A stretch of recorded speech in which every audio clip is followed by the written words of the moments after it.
Bismillahirrahmanirrahim. Welcome to lecture number 2 for chapter number 4, Economic Systems and Market Methods. Again, just for reminder, this chapter is part of National Environmental Difference के जहाँ पे हम analyse कर रहे हैं कि countries के दरमियान किस किस्म के डिफरेंसेस होते हैं और वो किस तरह बिजनेस डिसीजंस को इंटरनेशनल बिजनेस एनवायरनमेंट में इम्पेक्ट करते हैं.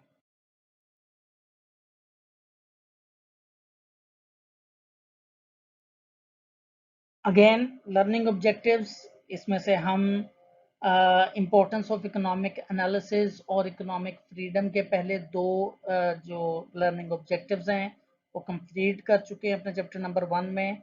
अब हम डिस्कस करेंगे इकोनॉमिक सिस्टम्स को और a little bit economic indicators को. इकोनॉमिक इंडिकेटर्स हमारे कंटिन्यू करेंगे चैप्टर नंबर 3 के अंदर. इस चैप्टर के अंदर प्राइमरली हम इकोनॉमिक सिस्टम और प्राइमरी या बेसिक इंडिकेटर्स को डिस्कस करेंगे. तो सबसे पहले हम इकोनॉमिक सिस्टम की बात करते हैं. देयर आर 3 इकोनॉमिक सिस्टम्स जो कि दुनिया के अंदर मुख्तलिफ ममालिक में इम्प्लीमेंट किए गए हैं, किए जाते हैं.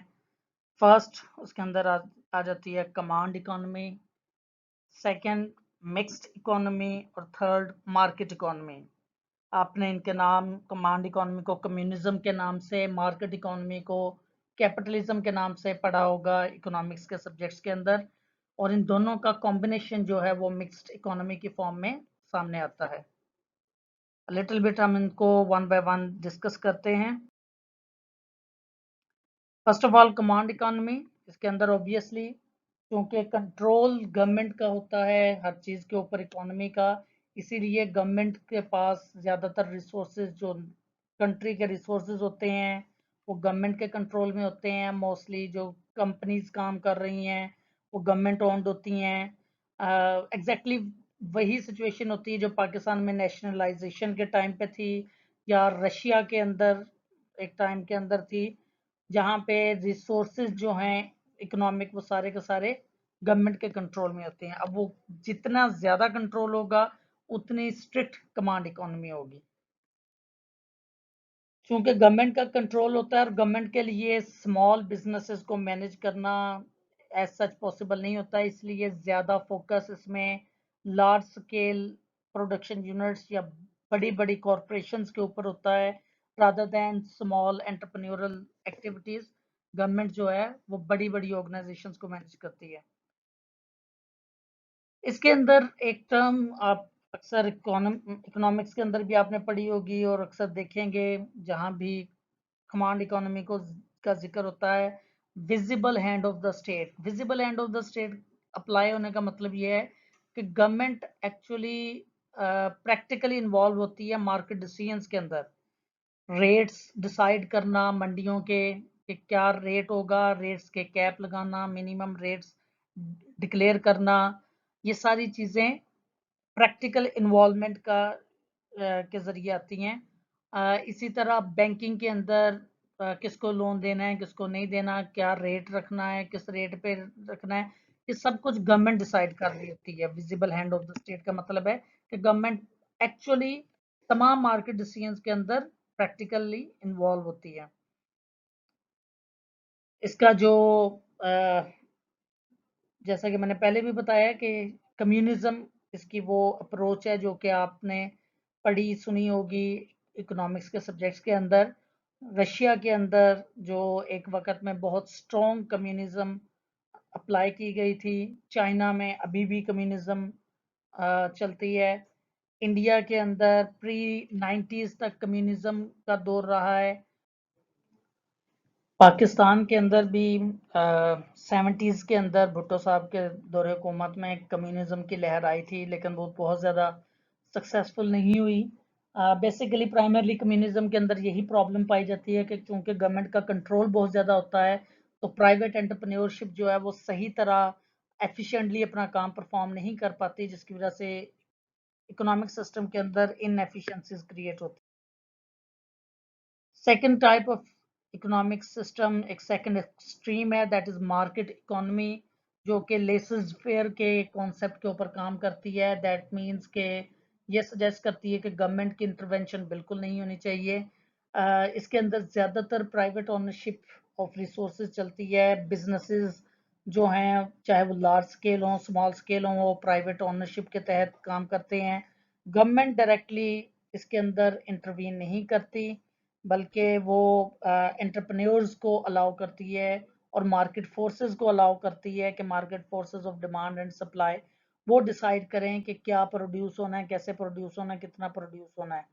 तो यहाँ पे गवर्नमेंट का कंट्रोल जितना कम होगा, उतनी फ्री इकोनॉमी होगी, उतना ट्रू कैपिटलिज्म होगा। बट ऑब्वियसली कोई इकोनॉमी ऐसी नहीं है जिसको हम ट्रू फॉर्म ऑफ कैपिटलिज्म या true form of free economy कह सकें। हर जगह पे कहीं ना कहीं गवर्नमेंट की इंटरवेंशन आती है, डायरेक्टली नहीं आती, लेकिन इनडायरेक्टली गवर्नमेंट जो है वो इंटरफेयर करती है। इसीलिए यहाँ मार्केट इकोनॉमी के लिए term invisible hand of government use की जाती है, कि गवर्नमेंट एक्टिवली इन्वॉल्व नहीं होती, नजर नहीं आता कि वो इन्वॉल्व है, लेकिन वो लेजिस्लेशन के जरिए, टैक्सेशन के जरिए, अपनी पॉलिसीज के जरिए, बजट की इम्प्लीमेंटेशन के जरिए मार्केट डिसीजंस को इम्पैक्ट कर रही होती है। Then comes the concept of mixed economy. Mixed economy basically दोनों इकोनॉमिक सिस्टम का एक कॉम्बिनेशन है, कि जहाँ पे ये एक ऐसा इकोनॉमिक सिस्टम है जो कि सजेस्ट करता है कि लोगों को प्राइवेट ओनरशिप की इजाज़त दी जाए, उनको अपने काम खुद करने की इजाज़त दी जाए, बिजनेसेस मोस्टली प्राइवेटाइज्ड हों, गवर्नमेंट के उसके अंदर कंट्रोल ना हो, गवर्नमेंट को इंटरफेयर भी नहीं करना चाहिए, लेकिन गवर्नमेंट को इस हद तक मॉनिटरिंग और कंट्रोल इंश्योर करना चाहिए ताकि जनरल पब्लिक को किसी किस्म का नुकसान ना हो, क्योंकि ऑब्वियसली बिजनेसेस जो हैं वो अक्सर प्रॉफिटेबिलिटी के चक्कर में ऐसे प्रोडक्ट्स लॉन्च करते हैं जो कि पब्लिक की हेल्थ के लिए ख़तरनाक हो सकती हैं। अ, वो इस तरह की एक्टिविटीज़ में इन्वॉल्व हो जाते हैं जो कि माहौलियाती आलूदगी को पैदा करती है। सो इन इसका बेशक प्राइवेट ओनर्स को तो फ़ायदा होता है, लेकिन जनरल पब्लिक को इसका नुकसान होता है। तो मिक्स्ड इकोनॉमी ये सजेस्ट करती है कि गवर्नमेंट ऐसी जगहों पे इंटरवीन करे कि जहाँ पे जनरल पब्लिक के इंटरेस्ट को नुकसान पहुंच रहा है। ये टाइप ऑफ इकोनॉमिक सिस्टम जो है सोशलिज्म के अंदर और इवन इस्लामिक इकोनॉमिक सिस्टम के अंदर अप्लाई किया जाता है, कि जहाँ पे एक मिक्स गवर्नमेंट इंटरवेंशन का और प्राइवेट ओनरशिप का इंश्योर किया जाता है। तो नेक्स्ट हमारा जो मेन कंसर्न है that is of economic analysis, क्योंकि हमारा फोकस इंटरनेशनल बिजनेस की तरफ है, तो ऑब्वियसली सिस्टम ऑफ इकोनॉमीज को जो हमने पढ़ा है वो सिर्फ बेसिक रिमाइंडर के तौर पे है। मेन फोकस हमारा इकोनॉमिक एनालिसिस के ऊपर है, और उसमें भी हमारा फोकस रहेगा कि इकोनॉमिक एनालिसिस क्यों परफॉर्म किए जाते हैं या उनका फ़ायदा क्या होता है बिजनेस डिसीजन को लेने में। बेसिक इंडिकेटर, तो बेसिक इंडिकेटर्स में इकोनॉमिक एनालिसिस परफॉर्म करते हुए सबसे पहले इन्फ्लेशन आता है। जाहिर बात है, जब आप किसी कंट्री में इन्वेस्ट करने जा रहे हैं तो आपको सबसे पहले देखना पड़ेगा कि वहाँ पे आ, जो प्राइसेस लेवल है वो कैसे है, स्टेबल है या बहुत ज़्यादा बढ़ रहा है। इन्फ्लेशन बेसिकली इंडिकेट करता है इंक्रीजिंग कॉस्ट ऑफ लिविंग को। दैट इज़ के basically with the passage of time आपकी परचेजिंग पावर जो है वो डेप्रिशिएट होती है, मनी जो है वो अपनी वैल्यू को लूज कर जाती है। आप आज अगर 100 रुपए में 10 चीजें खरीद सकते हैं, तो आज से एक हफ्ते बाद हो सकता है आप 100 रुपए में वही चीजें 9 यूनिट्स खरीद सकते हो। तो ये बेसिकली जो आपकी परचेजिंग पावर, पैसे आपके पास उतने ही हैं लेकिन आपकी परचेजिंग पावर डेप्रिशिएट हो गई है। पहले आप उतने ही पैसों में 10 यूनिट खरीद रहे थे, अब आप उतने ही पैसों में 9 यूनिट खरीद रहे हैं। तो ये इन्फ्लेशन होती है। ठीक है, इन्फ्लेशन होने की मुख्तलिफ वजूहत होती हैं। उसके अंदर पहली वजह जो सामने आती है दैट इज एग्रीगेट डिमांड जो होती है वो एग्रीगेट सप्लाई से ज़्यादा बढ़ती है। प्रोडक्शन आपकी स्लो है या आपके कंट्री के अंदर इन्वेस्टमेंट कम हो रही है, जिसकी वजह से नई प्रोडक्शन नहीं हो रही, नई प्रोडक्ट्स नहीं आ रही और लोगों की डिमांड बढ़ती जा रही है आबादी के बढ़ने की वजह से या उनके पास पैसा आ रहा है इसकी वजह से। तो ऑब्वियसली जब एग्रीगेट डिमांड ज़्यादा होगी एग्रीगेट सप्लाई से, तो ऑटोमेटिकली मार्केट के अंदर चीज़ों की प्राइसेस बढ़ जाएंगी। अब जैसा कि मैंने इंडिकेट किया कि एग्रीगेट डिमांड के ज़्यादा होने की एक रीज़न ये भी होती है कि लोगों के पास पैसा ज़्यादा आ जाता है। सो जब सेंट्रल बैंक्स मनी सप्लाई को बहुत ज़्यादा इंक्रीज करते हैं, नॉर्मली ये किया जाता है एक्सपेंशन ऑफ इकोनॉमी के लिए, कि जब आप अपनी इकोनॉमी को एक्सपेंड करना चाह रहे हो, आप अपना जीडीपी ग्रोथ रेट बढ़ाना चाह रहे हो, तो आप के सेंट्रल बैंक्स जो हैं वो मनी सप्लाई को ज़्यादा करते हैं ताकि बिजनेस एक्टिविटी ज़्यादा हो सके। लेकिन उसका एक नतीजा ये भी निकलता है कि लोगों के पास पैसा ज़्यादा पहुंच जाता है, बिजनेस एक्टिविटी जारी बात है ज़्यादा होगी, जॉब क्रिएशन ज़्यादा होगी, लोगों की वेजेस उनकी रेम्यूनरेशन बढ़ जाएगी ऐसे टाइम पीरियड के दौरान। तो ऑब्वियसली उनके पास पहले से ज़्यादा पैसा चला जाएगा हाउस होल्ड्स के पास। तो जब पैसा ज़्यादा चले जाएगा तो पहले जो चीज़ वो नहीं खरीद पा रहे थे अब वो भी खरीदने की कोशिश करेंगे। तो ऑब्वियसली एग्रीगेट डिमांड जो है वो एग्रीगेट सप्लाई से एक्सीड कर जाएगी और मार्केट में प्राइसेस बढ़ जाएंगी। एक और रीज़न इसकी continuous fall in the value of currency भी होती है कि आपके मुल्क में अगर इंडिकेटर्स ठीक नहीं है, आपका बैलेंस ऑफ पेमेंट नेगेटिव जा रहा है रेगुलरली, तो इंटरनेशनल मार्केट में आपकी करेंसी की वैल्यू कम हो जाएगी और जब करेंसी की वैल्यू कम हो जाएगी तो ऑटोमेटिकली इंपोर्टेड चीज़ें जो पहले आपको सस्ती मिल रही थी उनकी प्राइसेस मार्केट में ज़्यादा हो जाएगी। ये भी इन्फ्लेशन का एक रीज़न बनेगी। So the question is whether inflation is a good or bad thing. Normally, it is considered a bad thing, but that is not always true. In fact, nominal rate of inflation 0.5 to 2% जो कि economists suggest करते हैं, it is considered as healthy inflation. Healthy इसको इसलिए बोला जाता है कि इस inflation की वजह से businesses जो हैं वो अपनी प्रोडक्शन लेवल को, अपनी प्रोडक्टिविटी को इंक्रीज करते हैं, वो मज़ीद R&D करते हैं ताकि नई प्रोडक्ट्स इंट्रोड्यूस करवा सकें। क्यों? क्योंकि लिटिल बिट प्राइसेस पहले की निस्बत बढ़ेंगी तो बिजनेसेस को की प्रॉफिटेबिलिटीज बढ़ेगी और उस प्रॉफिटेबिलिटी के लिए वो अपनी प्रोडक्शन को इम्प्रूव करने की कोशिश करते हैं। तो अगर प्राइसेस बिल्कुल स्टेबल रहेंगी तो बिजनेसेस के लिए प्रॉफिटेबिलिटी इंक्रीज करने का कोई खास ऐसा मोटिवेशन नहीं आती, इसलिए वो अपनी प्रोडक्शन लेवल को बढ़ाने की मतलब फोकस नहीं करते।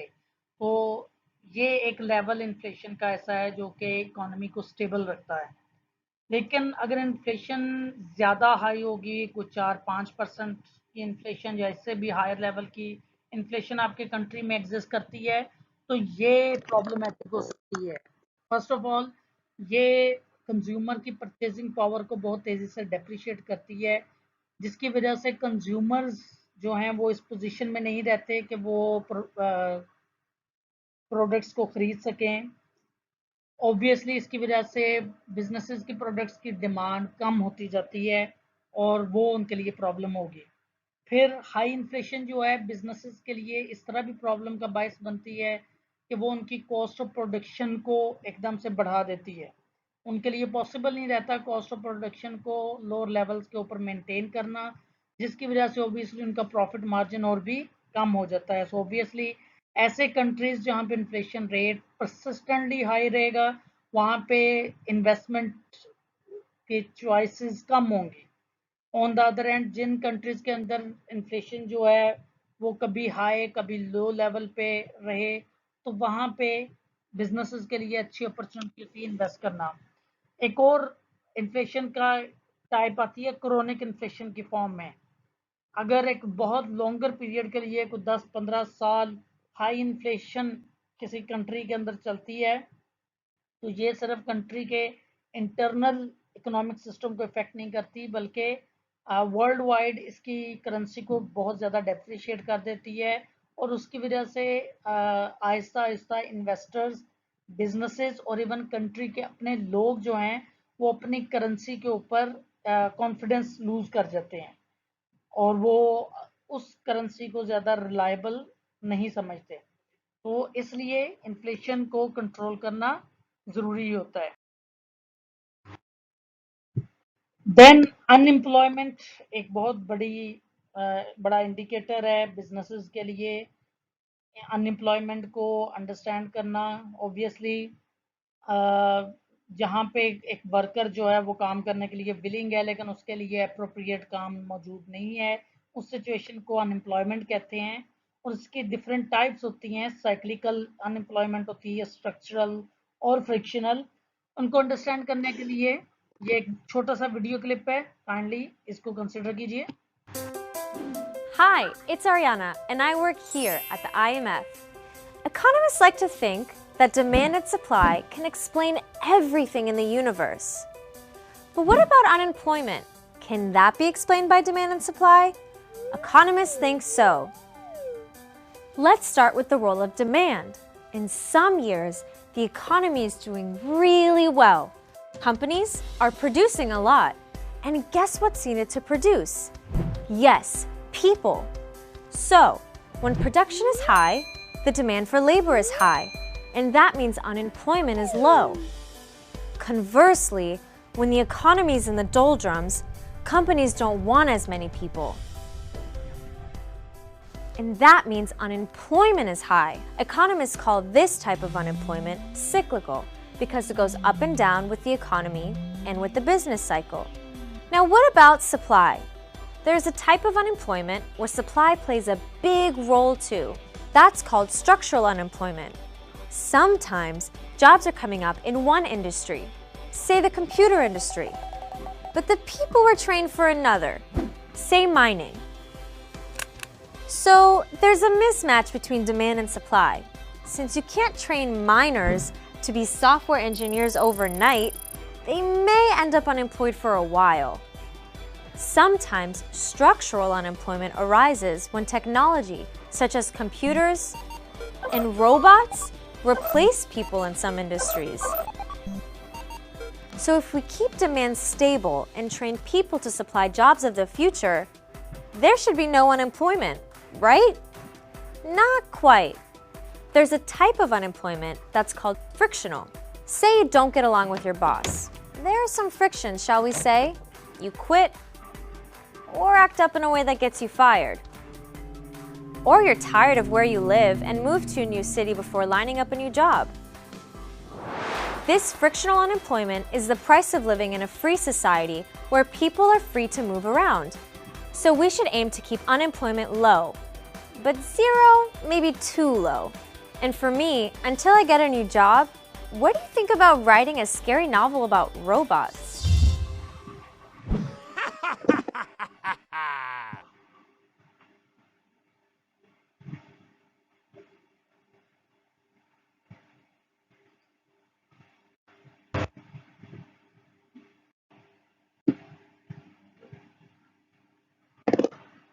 So, as you have seen in the video, there are different types of unemployment and the reasons of unemployment of each type. Let's move. Now the question is whether unemployment is good or bad. Well, considering a normal person, हम यही कहेंगे कि unemployment बुरी चीज़ है, लेकिन जब आप international business investment purposes से उसको देखते हैं तो ज़रूरी नहीं कि वो बुरी ही हो, क्योंकि अगर किसी कंट्री के अंदर अनएम्प्लॉयमेंट लेवल हाई है तो उसका ऑब्वियसली मतलब ये है कि आपको उस कंट्री के अंदर लर्नड वर्कफोर्स जो है, ट्रेंड वर्कफोर्स चीपर रेट के ऊपर अवेलेबल होगी। लाइक पाकिस्तान की अगर बात करें तो यहाँ पे अगर अनएम्प्लॉयमेंट ज़्यादा है तो ऑब्वियसली हमारे जो ग्रेजुएट्स हैं वो कम पैसों के ऊपर काम करने के लिए भी तैयार होते हैं, क्योंकि जॉब अपॉर्चुनिटीज़ कम है।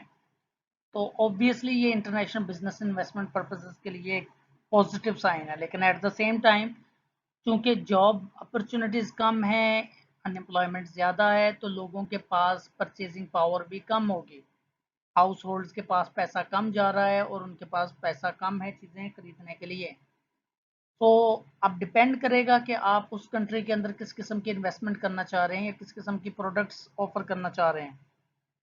अगर आपका बिजनेस जो है वो लेबर इंटेंसिव है कि जहाँ पे लेबर की ज़्यादा ज़रूरत होती है प्रोडक्शन के लिए और आप चीपर प्रोडक्ट्स प्रोड्यूस कर रहे हैं, कोई फैंसी प्रोडक्ट्स या हाई लेवल प्रोडक्शन नहीं कर रहे, तो तब तो आपके लिए हाई लेवल्स ऑफ अनएम्प्लॉयमेंट अच्छे हैं।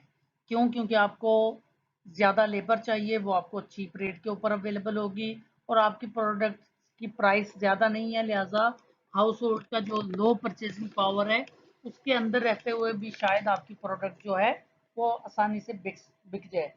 लेकिन अगर आप कोई ऐसी प्रोडक्शन करना चाह रहे हैं जहाँ पे टेक्नोलॉजिकली सुपीरियर प्रोडक्ट्स आप बना रहे हैं, जहाँ पे आप हैवी प्राइस वाली प्रोडक्ट्स बना रहे हैं, तो वो एक प्रॉब्लमेटिक सिचुएशन होगी क्योंकि लोगों का इनकम लेवल पहले ही कम है, उनके पास शायद इतना पैसा ना हो कि वो आपके लिए आपके बनाए हुए प्रोडक्ट्स को खरीद सकें।